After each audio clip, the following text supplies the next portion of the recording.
As a result, and so there's so many inconsistencies. I mean, I think, you know, we all love this country, we all support our president, but we don't want to be supporting someone who is lying to the American public as to his origins. And I think that's a big problem. We're setting a precedent here in this country whereby we need to have standards.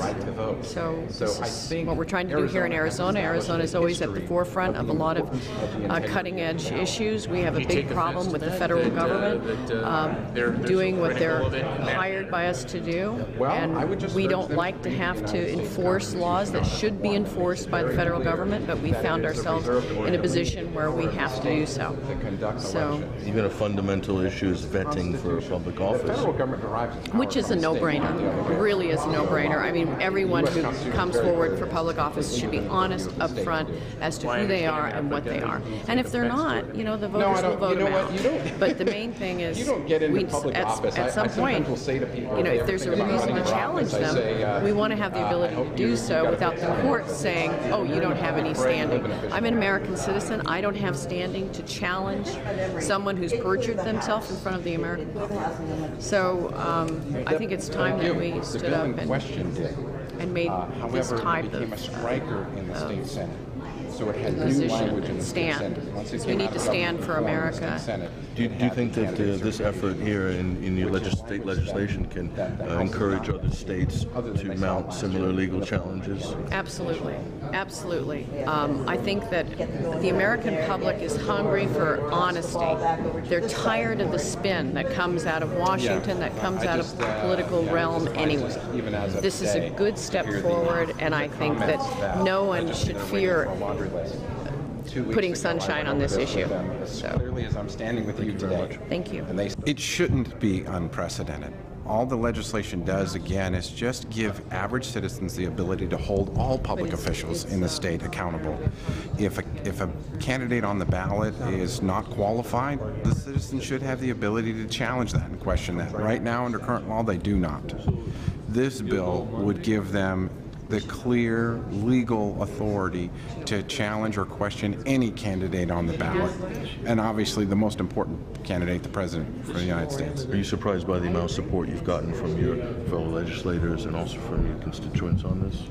I'm not surprised by the support of the general public and several of my colleagues, a mass majority. In fact, a strong majority of both chambers support this legislation. What I'm really disappointed with is apparently the gamesmanship being played by Senator Nancy Bartow. Like I said before, we got two things down here, our word and our vote, and both are easy to lose if you're not careful. And when I speak directly with people like Nancy Bartow, who tells me that she's going to withdraw from the committee, when I get a copy of the memo and I give it to the leadership and they tell me it's fine and it'll move along, and it's not moving along, and I have no reason, no one tells me why. And then I hear some comments from the press that allegedly I'm supposed to do this mythical laundry list and have autographs on it that's not even in the rules. So it's surprising to me that somebody in leadership with mass support of the caucuses, both caucuses, would play games with a bill and make me comply with a rule that doesn't exist. Do you think theoretically, I'm just hypothetically, if one were to present a laundry list with initials of the supporters of this legislation, could that be used in kind of in a politically divisive way in between the time of receiving that list and when that bill is going to the floor? Well, I don't know. You know what? It's plausible, I think.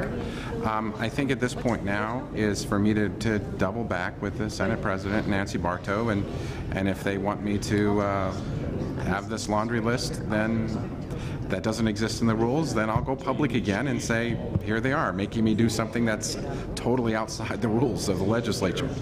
Even on a casual glance, one of the most shocking things about all the things that we've discovered this week in Phoenix is that behind the current president, Barack Obama, there appears to be a web of lies, of forgery, of fraud that stretches all the way back to the year 2000 and even further beyond that.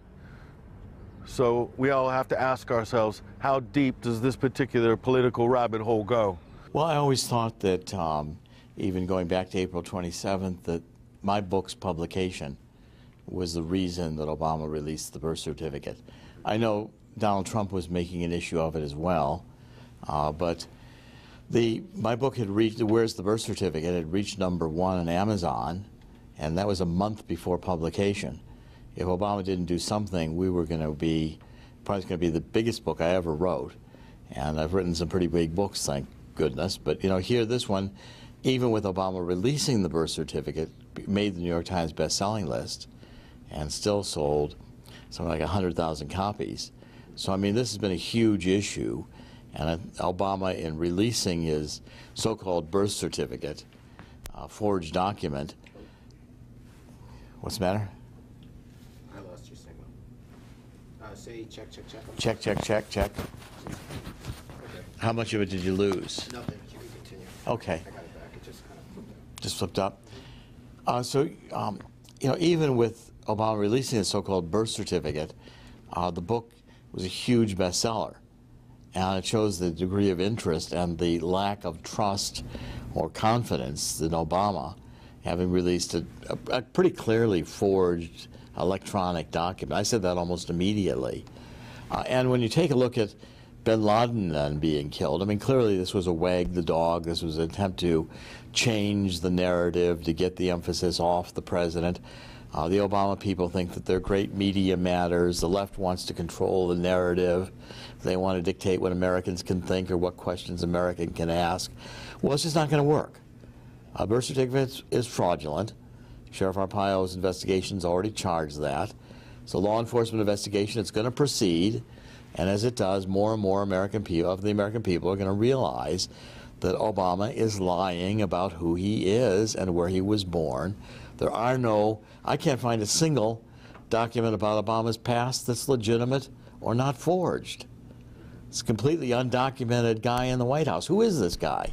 And why is he lying about who he is? And I think these are the fundamental questions Americans are going to increasingly ask. Now, latest article, immigration records missing for a week of Obama's birth. Just give us encapsulate this. Right. Well, we had been looking for, I've been looking for years for any airplane manifests or INS immigration cards that would document the period of time around August 1961 when Obama was supposedly born, to see if the mother and baby had come into the United States from overseas after the baby was born. We finally found these INS cards that people filled out when they got to the United States, both foreign nationals and U.S. citizens. And we're looking at the records coming in from the Pacific, because I always thought it's possible that there may have been an Indonesian connection. There may be various reasons why, instead of returning through Idlewild, which, you know, would be more difficult to control in terms of larger setting, not Hawaii, the connections to wire an entry of a baby back into the United States through Honolulu may have been easier for a family trying to pull a fast one. And so the Pacific records were very highly interesting to us. They were the only ones that we had available at first. Now, you know, when we researched these, looking at them, the week of Obama's birth is missing. It's just not there. And you start going through the records, this box says it's going to have the records through August 7th. Well, on August 2nd, there's no more records. And they're gone. And the National Archives admitted they're gone. They sent this to us in a letter. And they said, oh, well, maybe they got bunched up because of a machine malfunction. Well, this would have been hundreds of cards. There would have been a huge mess at the end of the file. The records are gone. And like so many, is a repeating pattern. So many of Obama's records, they're just missing. You know, the key facts about this guy's life are not available in documentary form. And the left can try to control all the narrative they want. But the truth is, and Alex Jones knows it, I know it, Alex's readers and listeners know it, this is a fundamental greatest cover-up in the history of American politics.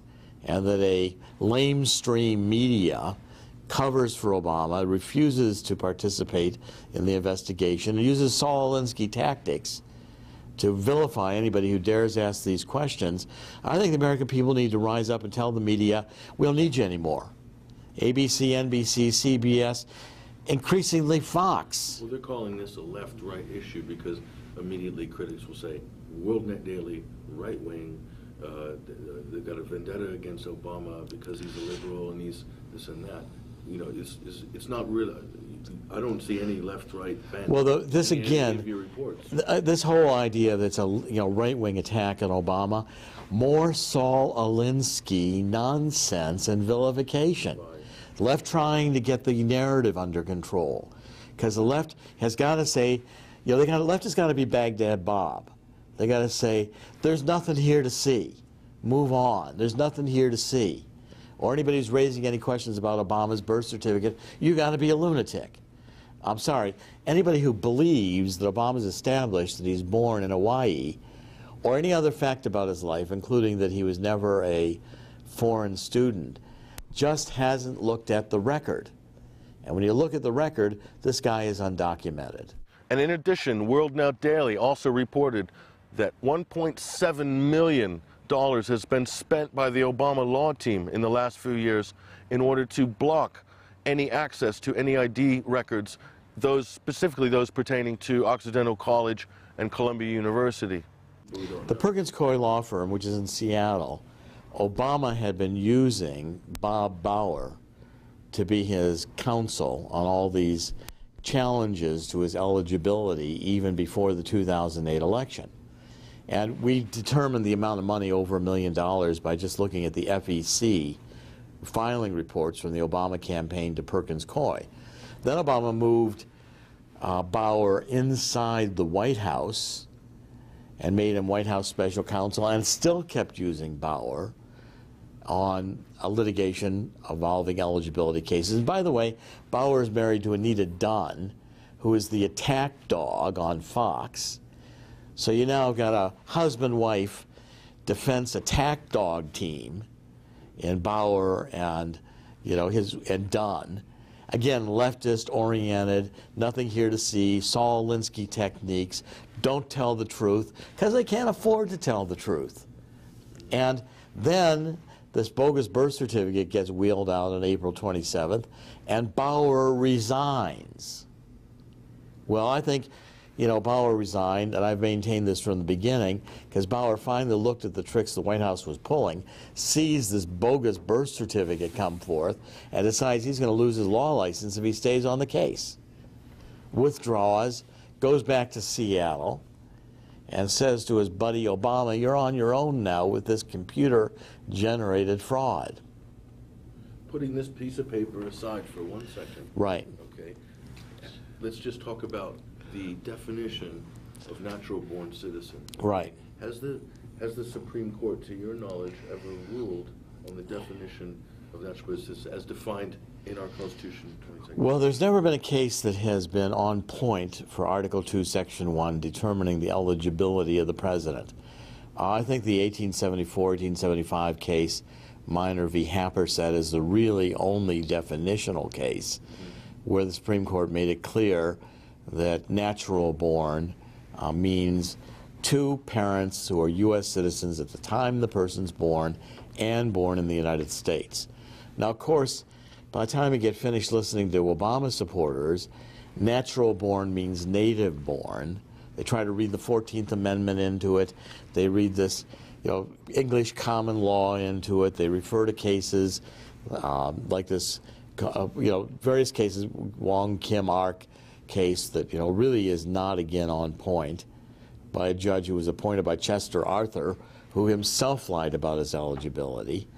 So the point is, the left would like it to be anybody can, baby from birth tourism comes in from Turkey. Parents get the child born, they go back to Turkey, raise the kid.